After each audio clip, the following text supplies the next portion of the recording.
തന്റെ സഭയെ ഏറ്റവും അപകടം നിറഞ്ഞ കാലഘട്ടങ്ങളിൽ സഹായിക്കുവാൻ ദൈവം അയച്ച പ്രേഷിതന്മാരിൽ ഒരാളാണ് വിശുദ്ധ മാക്സിമിനോസ്.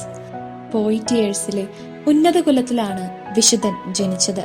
വിശുദ്ധ ഹിലാരിക്ക് മുൻപ് മെത്രാനായിരുന്ന മാക്സിൻഡിയോസ് വിശുദ്ധന്റെ ബന്ധുവായിരുന്നു. ട്രിയേഴ്സിലെ മെത്രാനായിരുന്ന വിശുദ്ധ അഗ്രീറ്റിയോസിന്റെ ദിവ്യത്വമാണ് യുവാവായിരുന്ന വിശുദ്ധനെ ട്രിയേഴ്സിലേക്ക് ആകർഷിച്ചത്. പ്രാഥമിക വിദ്യാഭ്യാസത്തിനു ശേഷം വൈദികനായ അദ്ദേഹം 332 അഗ്രീറ്റിയോസിന്റെ മരണത്തിനു ശേഷം അദ്ദേഹത്തിന്റെ പിൻഗാമിയായി അഭിഷിക്തനാവുകയും ചെയ്തു. 336 വിശുദ്ധ അത്തനാസിയോസിനെ ട്രിയേഴ്സിലേക്ക് നാടുകടത്തിയപ്പോൾ വിശുദ്ധ മാക്സിമിനോസ് ആണ് അദ്ദേഹത്തെ സ്വീകരിച്ചത്.